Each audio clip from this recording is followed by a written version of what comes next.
Hi, my name's Priya. I'm a data scientist, and in this video, we're going to go over if-else statements in R. If you're new to R programming, that's completely fine. This video is designed for beginners. And if you want to learn more about different R topics, I post videos on this topic every single week. I'm also coming out with a longer video that covers all the basics of R and how to get started if you are completely new to this language. And that's coming out soon. So if you're interested in that, please feel free to subscribe and you'll get an alert when that course comes out. But anyways, let's get started and learn more about if-else statements. So if-else statements are great when you want to change the value of a variable based on a test. You may want to do this test off on a data frame or a single variable. In any case, an if-else statement is great to provide some flexibility based on the results of that test. And if you're not sure exactly what that means, that's okay. We're going to go over lots of examples. And hopefully these examples will clarify how and when you can use an if-else statement. So in this first test, what we have is a simple example where I have a hello message, and the language that the hello message is spoken in will change based on the language that the person is speaking. So we have two languages here. I want to print a hello statement based off of the language that the person in my example is speaking. Let's create a variable that represents what person, let's call them or her Mary, based off the language that Mary speaks. Let's say that she speaks French. So we know that we have an individual named Mary that speaks French, and I want to make sure that the hello message is being printed in French when she speaks French, when the variable is set to French. So let's create our if-else statement. It's very straightforward. If we want to know what the different elements are in an if-else statement, we can go to our console, which is on the right-hand side for me. If you've just downloaded RStudio, it might be in the bottom left window, but for me, it's on the right side. And we're going to do question mark, if-else, brackets. And that'll pull open a window that explains what the function needs. So we have our if-else statement here. It needs a test. It needs to test whether the condition is true or false. If it's true, what is the value? And if it's not true, what is the value? So this is what the function needs. Let's close that.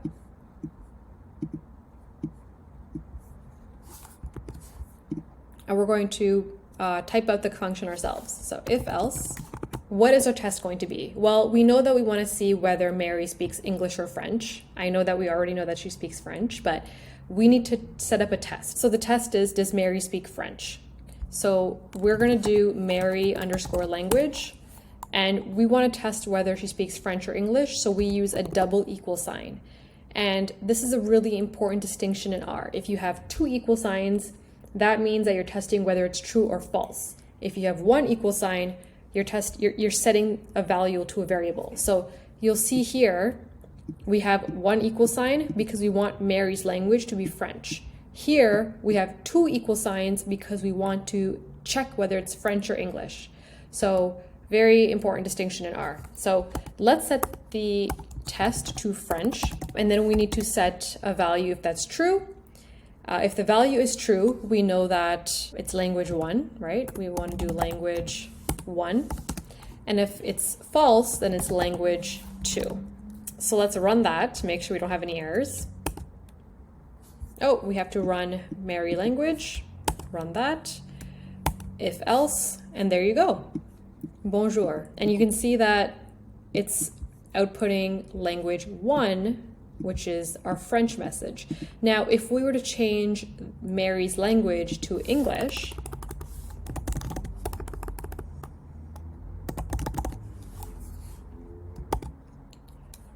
we can run that. So now in the console, we know that Mary's language has been set to English. Let's run the if-else statement again and see what happens. There you go. So now in the console, we get a hello message. If you're wondering why, it's because the test that we had, it failed. Mary no longer speaks French, so I don't want to be outputting the French version of hello. I want the English version of hello, which is hello. So that's a very simple way of running an if-else statement on a single value. And this is also great if you want to run if-else statements on your data frames, and I'll show you how to do that as well. And just a quick note, if you want to use this code, I'll just copy and paste it into the comments or the description box, and you can go ahead and run it in your RStudio window as well. Okay, so I have another example here. I have a data frame that I made which consists of students and their grades. I made 2 vectors and then I combined them into a data frame. What I'm going to do now is print the test results so that you can see what the data frame looks like. That's what it looks like. What I want to do is assign a mark to each student depending on the grade they got on this test. We're going to use if-else statements and create a threshold, maybe like 60% as a grade threshold, and assign a mark based off of what they got on this test. So this is different from the last example because now we're using an if-else statement on a data frame. So what we're going to do is create the if-else statement within the data frame as a new column. So remember, an if-else statement requires a test, a yes value if the test is true or if the test passes, and a no value if the test fails. So for us, I think what we want to do is create an if-else. Let's say if the grade is greater than 60%, they get an A, otherwise they get a C. So it's a bit harsh of a grading scheme, but that's what we're going to go with. And I'm going to assign this to a column in test results.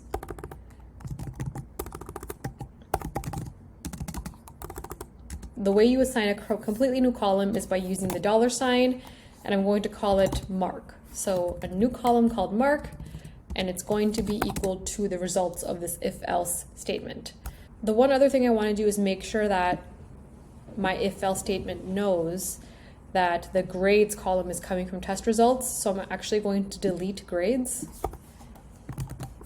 and make sure that it's pointing to the grades column directly in the data frame so that I know that they're matching. Let's run that and take a look at test results. So we have 2 students that got a C and 2 students that got an A. So like I said, this is kind of a harsh grading scheme.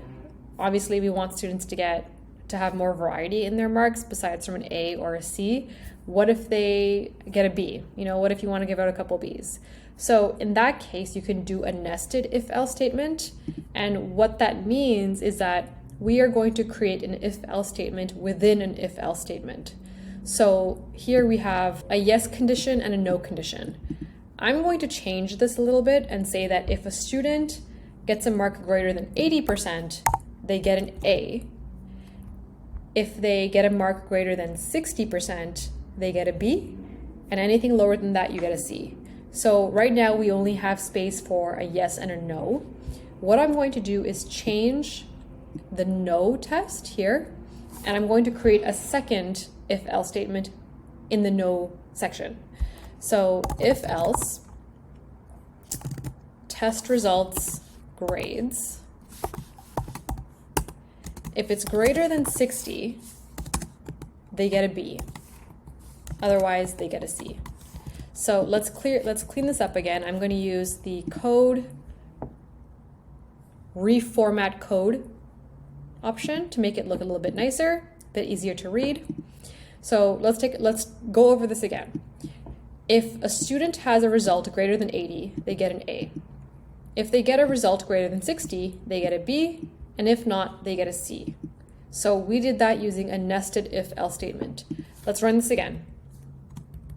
We'll run the whole thing again. Run. Let's take another look in the console. Okay, so we have a little bit more variety. Neville got a B, Ron got an A, and then Hermione and Harry got C's. It's a bit hard to believe if you're a Potter fan. With the if-else function, the output is always going to match the input, right? With if-else statements, the output, the yes and no results have to match, or they always will match your test. Sometimes you want a bit more flexibility.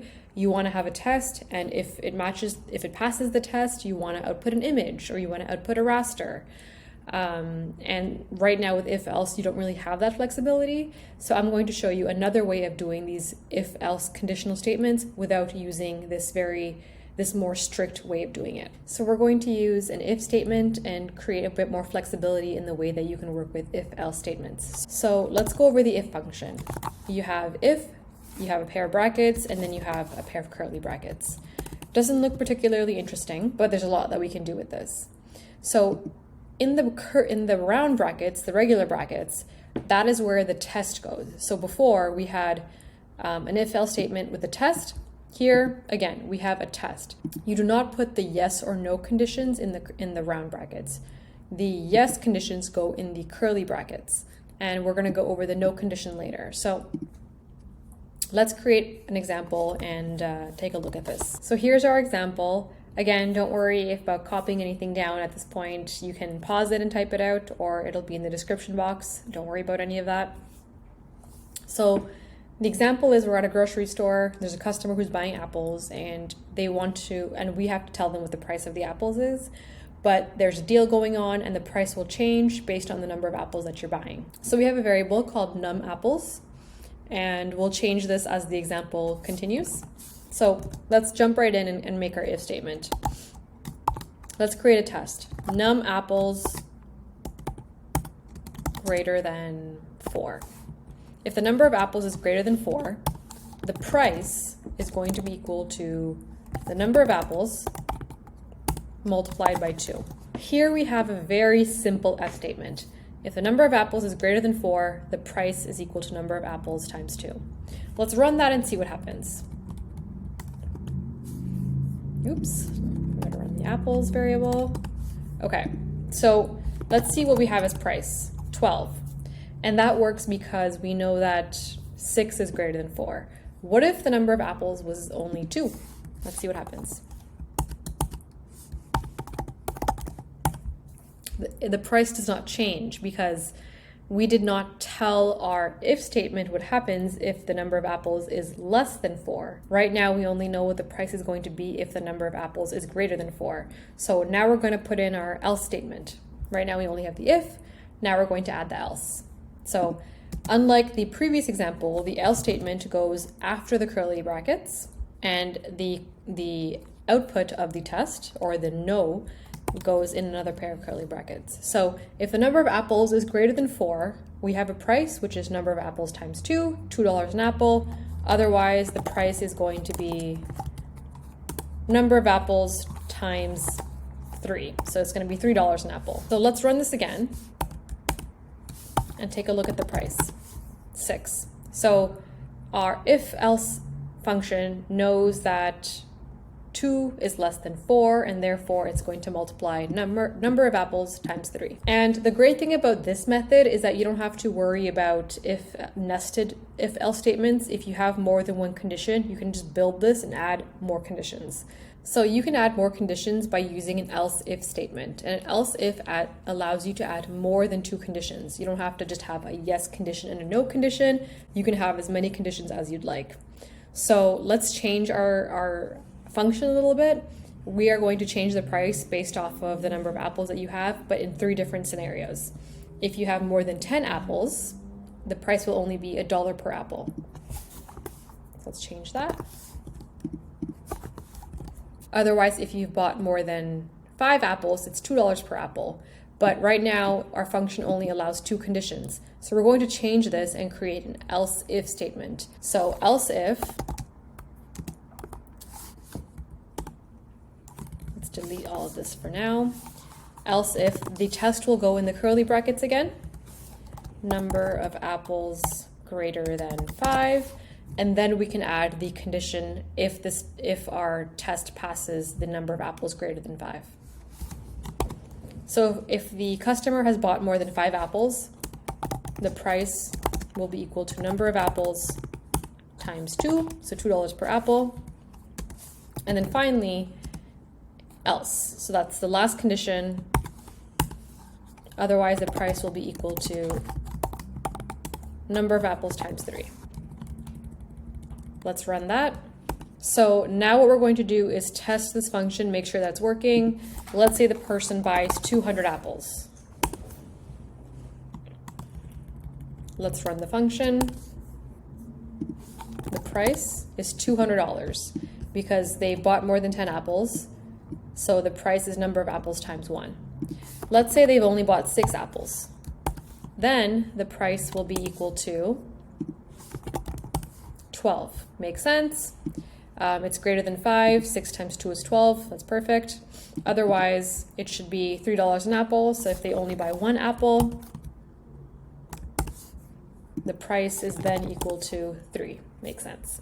Keep in mind that the conditions are going to be tested in order. If they buy 200 apples, we know that it's greater than 5. Our function will make sure to test the first condition and then the next and then the next. So keep that in mind when you're typing out your conditions. Okay, so in this last example, I'm going to show you how to modify a tibble with an if-else statement. If you've never worked with tibbles before, don't worry, the previous examples should get you what you need. So let's go ahead and get started. So I have the code that we used earlier in the video. I have my students vector, I have my grades vector. The only difference is now I'm going to turn it into a tibble instead of a data frame.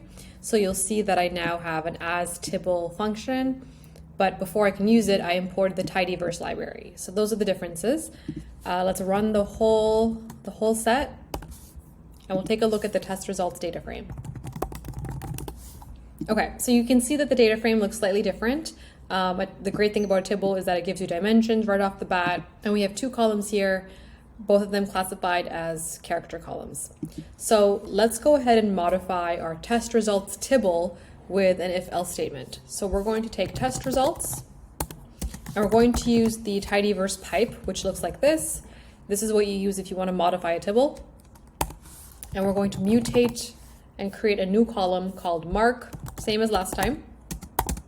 And we're going to create an if-else statement directly in the brackets of the mutate function. So let's keep it simple. If the grades are greater than 60, you get an A, otherwise you get a C. So you'll notice a couple of differences between what we have here and what we had before. This time I don't have to refer to the test results data frame in my test, because I'm working with a tibble. I'm mutating a tibble. And when you're mutating tibbles, you can refer directly to the column name. You don't have to refer to the overarching name of the data frame every single time. My function already knows that I'm working with the test results data frame, and so I can just say grades. I don't have to say test results grades. So convenient little difference there. Let's run this. And you can see right off the bat, we get a marks column, and they're correctly assigning the mark depending on our test. So again, if we wanted to add more conditions here, we could do a nested if-else statement. It would look exactly like what we did before. If else, grades greater than 70, you get, well, let's change this. We'll change the grades to 80. And then we'll do, if you get a grade greater than 70, you get a B, otherwise you get a C. So this is very similar to what we did before. We have a nested if-else statement. I don't have to refer to test results. I can just say grades because it's a tibble. And we have 3 conditions. If it's greater than 80, you get an A. If it's greater than 70, you get a B, otherwise you get a C. Let's run that. Okay, so we have 1 mark that was changed here. We have Neville moving from an A to a C. We don't have any B's, and I think that's because I did greater than 70, not greater than or equal to 70. If I want to do greater than or equal to 70, I can put a little equal sign. So now it knows that it's not just greater than, but it's greater than or equal to. Let's run that again. Okay, so you can see here now Neville has a B, and we have 1 A for Ron and then 2 C's. So that brings me to the end of this video. We went over a couple examples for if-else statements. If you found it helpful, let me know. If not, let me know. And I have a lot more content on R programming on my channel. So if you want to learn more about this topic or similar topics, feel free to subscribe. And thanks so much for watching. Bye.